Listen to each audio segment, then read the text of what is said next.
명절에 집에 온 출가한 딸이나 아들들이 왔을 때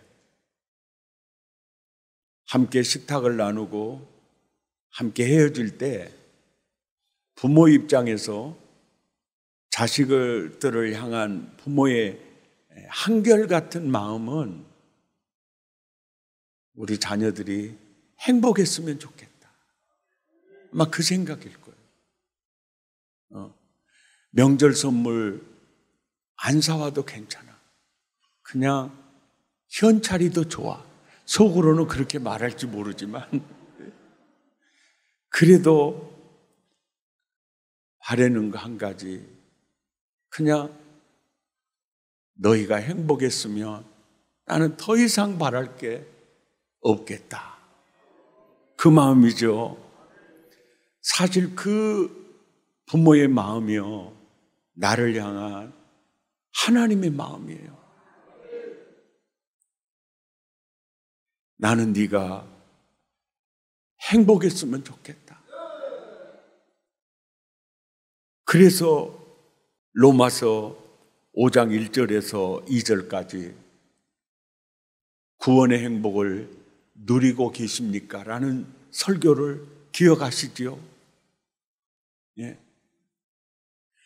우리가 믿음으로 말미암아 의롭다함을 얻었으니 그리스도 안에서 하나님과 더불어 에이렌의 행복을 누리자. 환난 중에서도 우리는 행복할 수 있는 자들이다. 이 말씀 들으셨죠?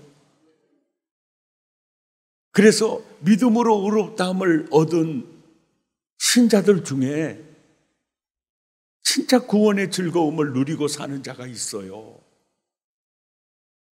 그런데 사랑의 가족, 하나님의 백성 모두가 그러면 하나님이 가장 기뻐하실 텐데 구원의 행복을 누릴 수 있는 모든 것을 다 마련해 줬음에도 누리지 못하고 하루하루를 살아가는 사람들이 있다는 거죠. 그 원인이 어디가 있을까요? 하나님도 참 행복하기를 원하는데 나는 왜 그 행복을 내가 누리지 못하고 있을까? 그 원인이 뭘까? 마태복음 4장 23절에 예수님께서 바실레이아, 톤, 우라노스, 천상, 성부, 성자, 성령님이 누리는 복의 완전한 상태에 바로 마카리오스를 가지고 온 거예요. 이게 성부, 성자, 성령님이 천상에서 누리는 그 행복, 그 나라 우리에게 주려고 오신 예수님이 내가 너희에게 천국 복음을 그냥 눈여기만 해라 라고 전하는 게 아닙니다. 그냥 눈으로만 봐 이게 아니에요. 천국 복음을 전파하는 이유가 이것이 하나님의 뜻이라는 거예요. 죽어서 가서만 누릴 수 있는 것이 아니라 회개하는 그 순간부터 천국의 복음을 누려라. 이것이 너희를 향한 내 뜻이고 마음이다. 그래서 회개하고 하나님의 아들이 되어 천국 복음을 누리며 사는 사람들이 한둘이 아니죠. 그러나 그러지 못하는 사람들이 있다는 거죠. 원인이 어디에 있을까요? 요한복음 10장 10절은요, 나를 향해서 예수님의 한결같은 마음이 나는 말이야 네가 생명을 얻고 더 풍성히 얻는 거다. 이 말씀대로 이 하나님의 한결같은 마음을 정말 누리고 사는 사람들이 많습니다. 그런데 모두가 다 누리지는 못한다는 거예요. 왜 그럴까요? 원인이 하나님께 있을까요? 나에게 있을까요? 그 원인이 어디에 있을까요? 고린도전서 2장 9절에 보면 하나님이 자기를 사랑하는 자들을 위하여 예비하신 것은 눈으로도 보지 못하고 귀로도 듣지 못하고 마음으로도 생각지 못하였다 함과 같으니라. 이것을 오직 성령님이 우리에게 계시해 주었어요. 그래서 이 말씀이 맞아. 내가 이 은혜 지금 누리고 있어. 그런 분들도 많지요. 그런데 나는 정말로 누리고 있는가?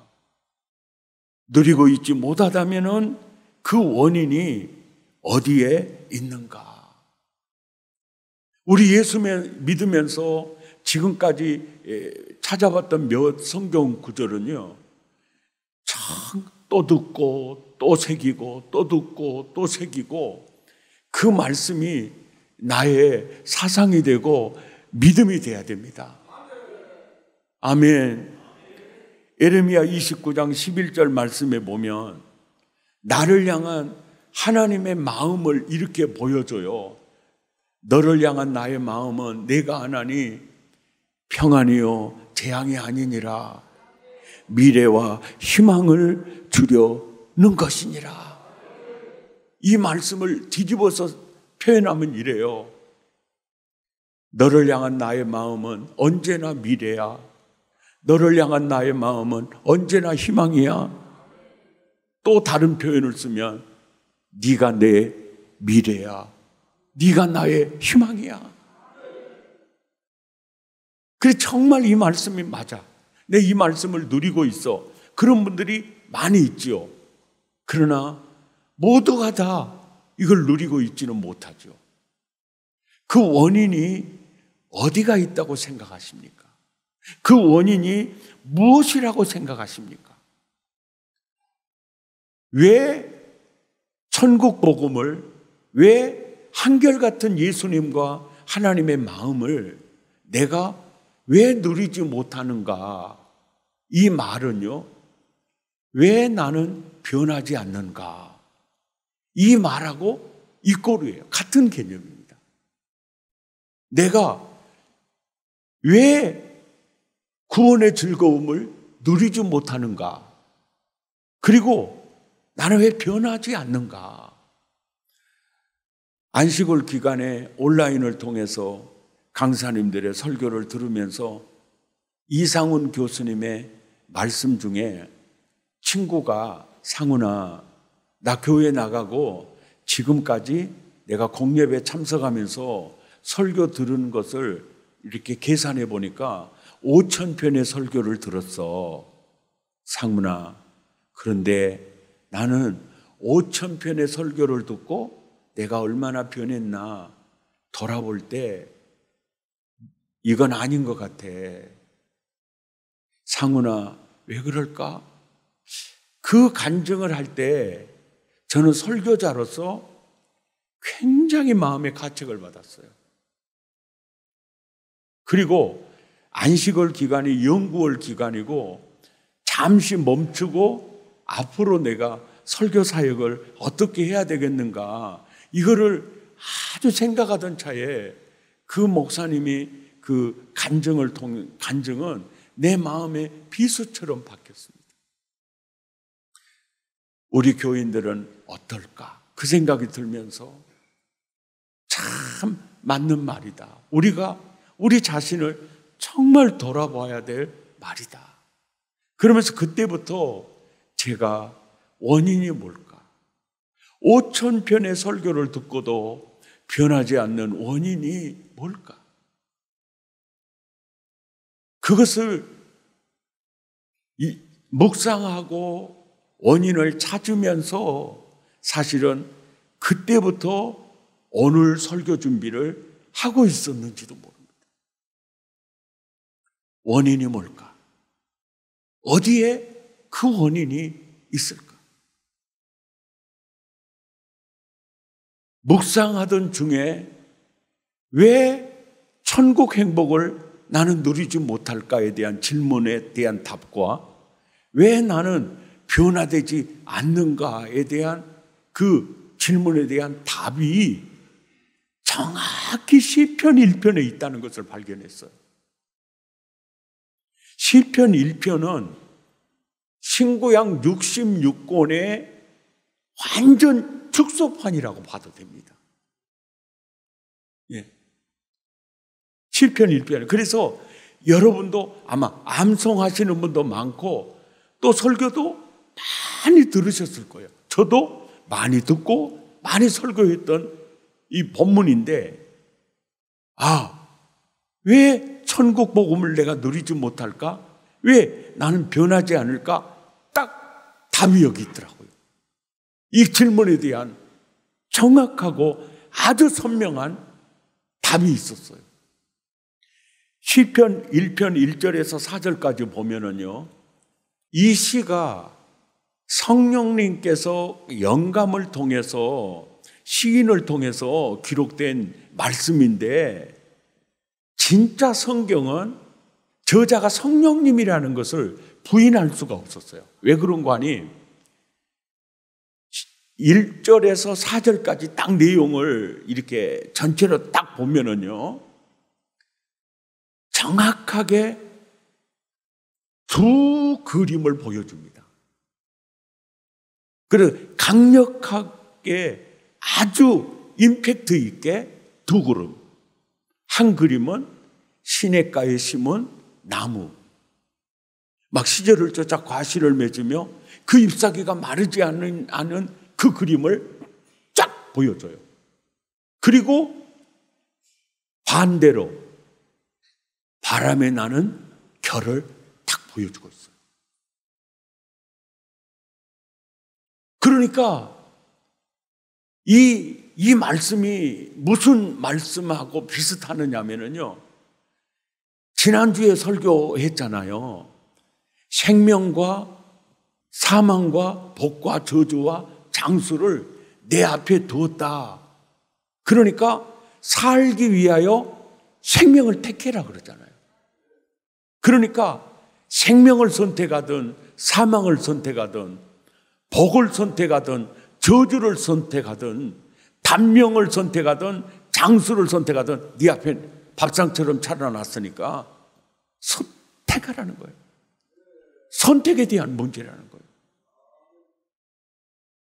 이것과 동일하게 시편 1편 1절에서 4절까지도 딱 이걸 내 앞에 두었으니까 시냇가에 심은 나무를 선택하든 바람에 나는 결을 선택하든 그것은 너의 선택에 달려있다. 이 얘기를 하는 거예요. 악인의 꾀를 선택할 거냐, 여호와의 율법을 선택할 거냐, 죄인의 길을 선택할 거냐, 성령의 길을 선택할 거냐. 아멘입니까? 육신의 생각을 선택할 거냐, 성령의 생각을 선택할 거냐. 이걸 그림을 확 보여주면서 선택은 네가 하는 거다. 아멘입니까? 선택은 네가 하는 거다. 이 구절을 조금 더 들어가서 살펴보면 이렇습니다. 1절과 2절의 이 표현을 보면은요, 1절의 표현은 조금 다양하게 나와 있어요. 이 죄인의 길, 악인의 꾀, 오만한 자의 자리, 이렇게 이제 나와 있어요. 근데 2절에서는 여호와의 율법을 주야로 묵상, 단순하게 표현이 되어 있어요. 그러니까 이 단순한 표현 속에 이거예요. 성령의 지혜를 따를 것이냐, 또 네 육신의 생각에 설 것이냐, 하나님의 말씀에 입각 설 것이냐. 아멘입니까? 오만한 자의 자리에 앉을 거냐? 아니면은 심령이 가난한 마음으로 하나님의 말씀을 받을 거냐? 1절과 2절이 바로 그 얘기예요. 그러니까 2절은 주야로 묵상한다는 표현이지만은 입각, 실행이 포함되어 있는 얘기예요. 예. 이 한문으로 입각, 가로 안에 입각은요, 내무부 장관으로 입각되셨습니다. 경제기획원 장관으로 입각되셨습니다. 그 입각을 할 때는 가로 안에 그 한문이 쓰여지고요. 큰 글자 입각은요, 어느 주장에 서느냐.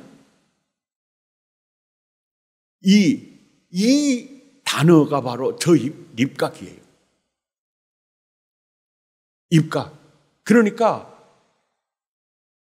이 성경에 보면 악인의 꾀, 죄인의 길에 섰다. 입각. 악인의 꾀를 따랐다. 실행. 그러니까 오늘 본문에서 저는 왜 구원의 행복을 누리지 못할까요? 저는 수천 편의 설교를 들었는데도 왜 저는 변화되지 않을까요? 딱 그 대답을 하는데, 너 입각과 실행에 문제가 있었다는 거예요. 입각과 실행에 문제가 있었다. 오늘 시편 1편의 이 말씀을 바울은 어떻게 해석하고 증거를 했느냐면, 로마서 8장 5절부터 보면 이랬어요. 악인의 꾀, 죄인의 길, 오만한 자의 자리를 한 단어로, 육신이라는 단어로 표현을 했어요. 그리고 여호와의 율법을 주야로 묵상한다. 그러면 이 성경을 얘기하는 건데, 성경의 저자가 성령이시거든요. 그러니까 영을 따르는 자라고 표현을 한 거예요. 아멘입니까? 그러면서 육신의 생각, 그러니까 악인의 꾀, 죄인의 길, 오만한 자의 자리, 그 생각은 결국은 저주와 사망이라는 거예요. 그리고 성령의 생각은 생명과 에이레네라는 거예요. 아멘입니까? 그러니까 시편 1편의 내용을 바울은 재차 이렇게 표현하고 있는 거예요. 또 갈라디아 교회 편지를 보낼 때도 보면은 육체의 소욕은 성령을 거스리고 성령의 소욕은 육체를 거스리나니 이 둘이 서로 대적함으로 너희가 원하는 것을 하지 못하게 하려 함이니라. 그러니 너희는 성령을 따라 행하라, 이렇게 하는 거예요. 성령을 따라 행하라. 그러니까 성령의 편에 입각하라, 그 말이에요. 성령님이 말씀하신 그 말씀 위에 입각하라는 거예요. 그리고 실행하라는 거예요. 아멘입니까? 이 말씀을 이제 하고 계시는 겁니다. 그래서 우리 주님이 이런 얘기를 해요. 마태복음 16장 24절에서 누구든지 나를 따라오려거든 그러는 거예요. 자기를 부인하라, 이 말은 육신의 생각을 부인하라, 그 뜻이에요. 예. 그러니까 육신의 생각에 입각하지 말고, 육신의 생각 실행하지 말고 영의 생각, 나를 따르라, 그 말이죠. 아멘입니까? 왜? 예수님의 마음은 생명을 얻게 하고 더 풍성히 얻게 하려는 것이 목적이거든요. 근데 이 목적을 나는 너희가 다 누렸으면 좋겠다. 그러면서 누리려고 하면 자기를 부인해야 된다. 그리고 나를 따를 것이니라. 예수 처음 믿으신 분들 중에 굉장히 순수하게요, 따르는 분들이 있어요. 그것은 전도한 사람이 불안할 정도고 설교하는 내가 불안할 정도로 따르는 분들이 있어요. 그들은 살아계신 예수님을 체험하게 되더라고요.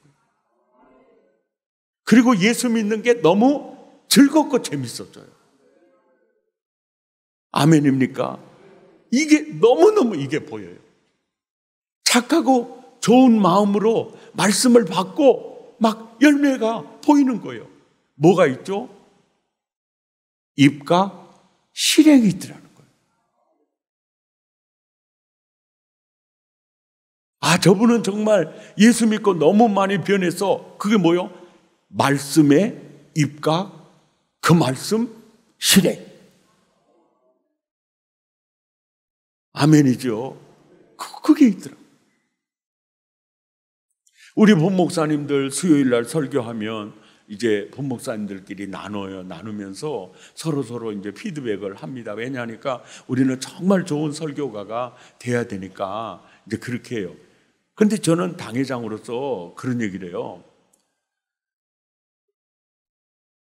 설교의 두 기둥이 주예와 적용인데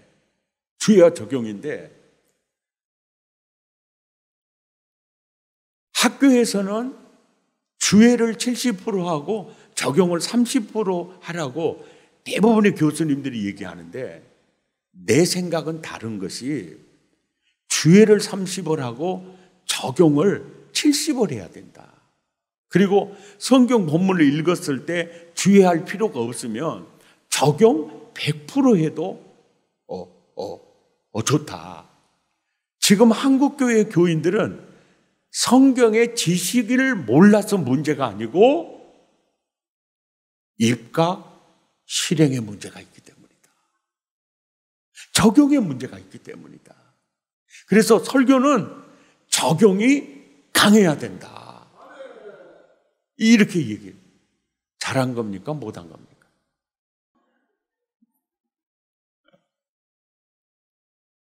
혹시 이제 이것이 한국교회 문제도 될 수 있고 내 문제가 될 수 있어요. 그게 뭐냐면은 입각 실행을 위해서요, 성령님이 우리를 굉장히 지금 도와주고 있어요. 그러니까 성령의 생각, 그 성령의 생각에 입각하고 실행하도록 성령님이 도와주시는 게 뭐냐면 우리를 가르쳐 주시는 거예요. 진리를 보여주시는 겁니다.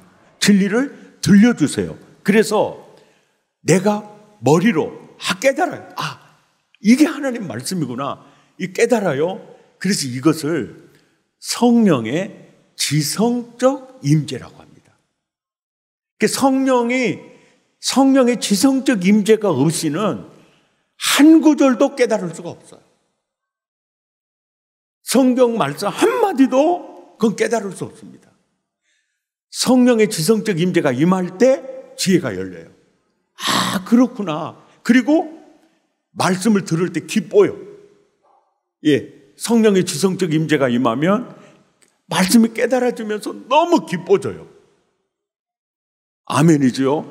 그러니까 우리가 부흥회를 통해서 말씀을 많이 깨닫잖아요. 그럼 굉장히 기뻐져요. 이게 지성적 임재예요. 근데 성령님이 입각하고 실행하도록 지성적 임재만 하시는 게 아니고 또 감성적 임재로 우리를 도와주세요. 감동을 시키고 감성적 지수를 높여줘요. 그 이유가 뭐냐면 입각 실행하도록 마음에 에너지를 불어넣어주는 거예요. 그래서 성령께서 하시는 일하고 내가 해야 될 일이 완전히 구분이 되는데요. 성령께서 성령의 지성적 임재를 통해서 성경을 깨닫게 하시고 가르쳐 주시고요. 감성적 임재를 통해서 입각 실행하도록 힘을 불어넣어주는 일은 성령님이 하시는 일이고요. 입각을 선택하는 일과 실행하는 일은 나의 선택이 달려있는 거예요. 그래서 지난주 설교가 생명과 사망과 저주와 복과 장수를 내 앞에 두었으니 살기 위하여 생명을 택하라는 거예요. 선택 권한은 누구에게 있어요? 나한테 있다, 나한테.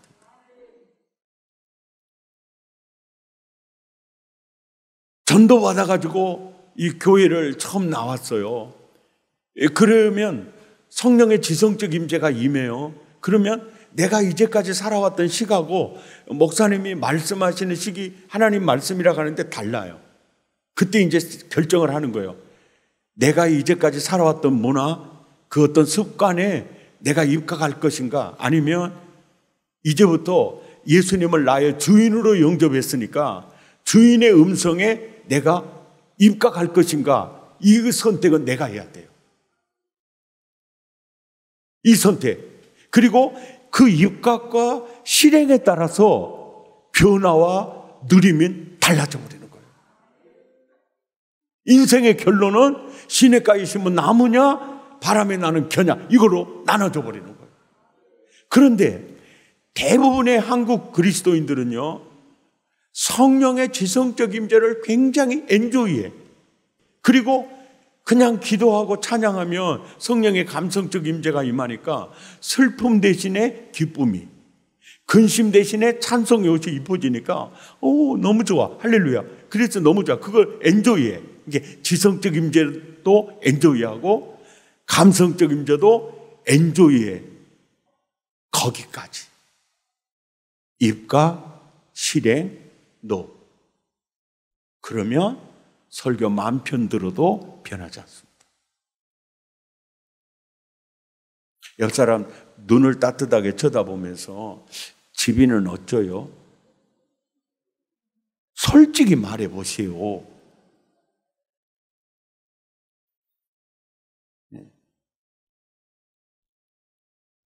정말 그렇구나.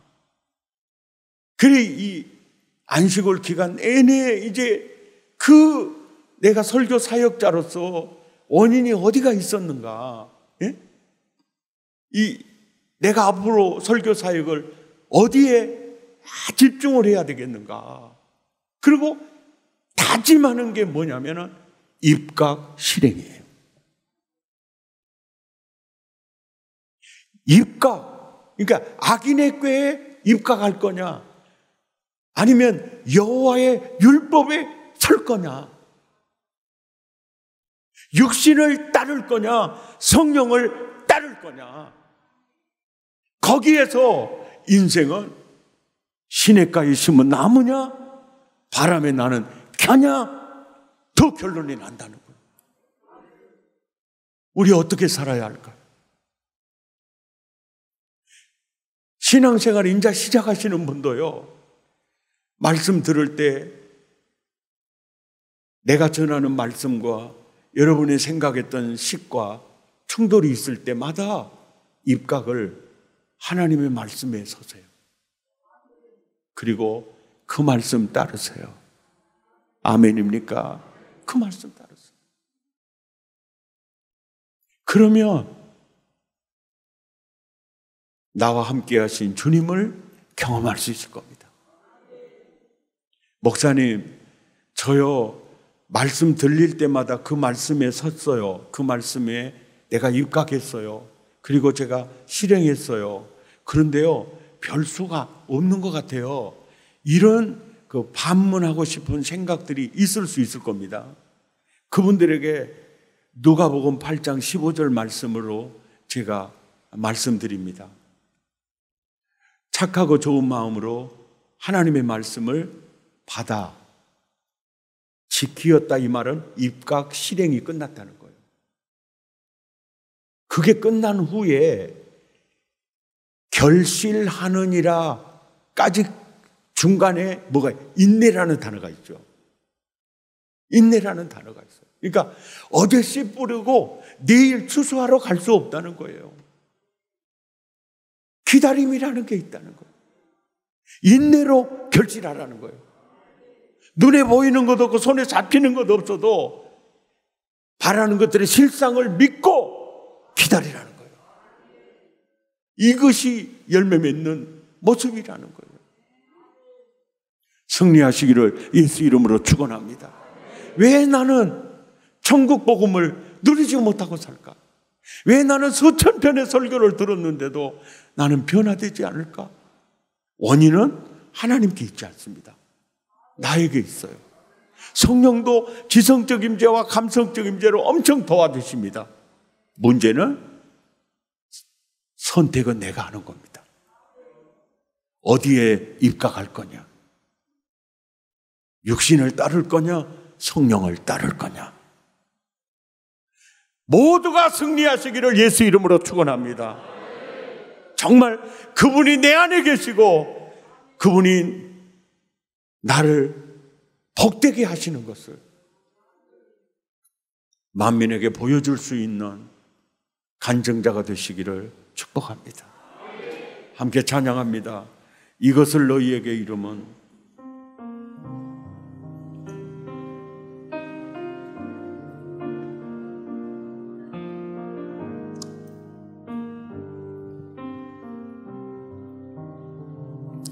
이것을 너희에게 이름은 너희로 내 안에서 평안을 영원토록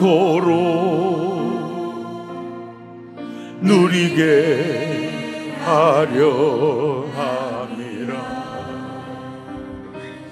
이것을 너희에게 이름은 너희로 내 안에서 사랑을 영원토록 누리게 하려 함이라. 이 안에서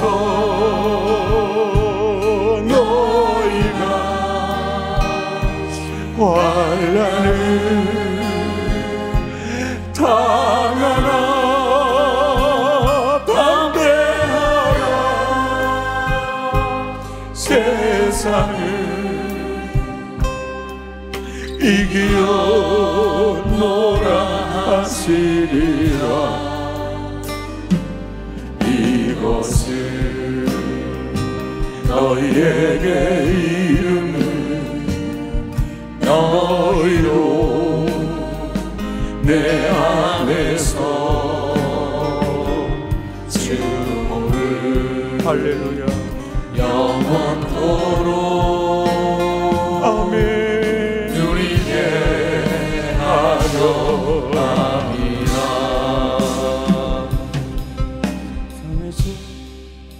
우리 함께 기도하겠습니다. 구원의 행복을 누리고 계십니까? 많은 설교를 들으면서 변화를 경험하고 있습니까? 그 원인은 나의 선택에 문제가 있었습니다. 내 식보다는 하나님의 식에 서기를 바랍니다. 그리고 육신의 생각보다 성령을 따라 사시기를 바랍니다. 입각 실행이 나에게 있기를 원합니다.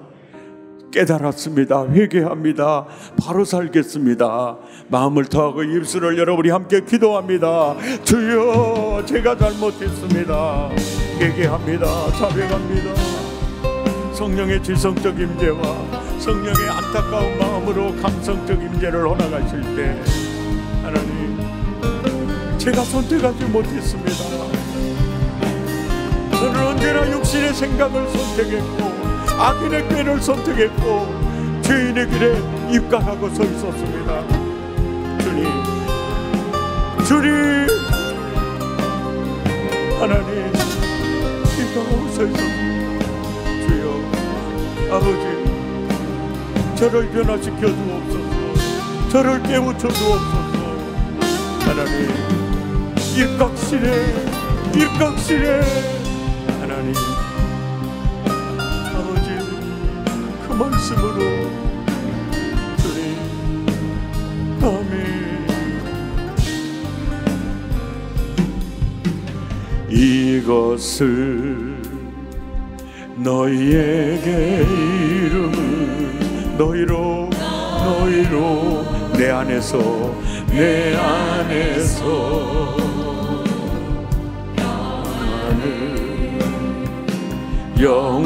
영원토록 누리게 하려 함이라. 이것을 너희에게 이름은 너희로 내 안에서 사랑을 할렐루야 영원토록 아멘 누리게 하려 함이라. 세상에서 너희가 환난을 당하나 담대하라. 세상을 이기어노라 하시리라. 이것을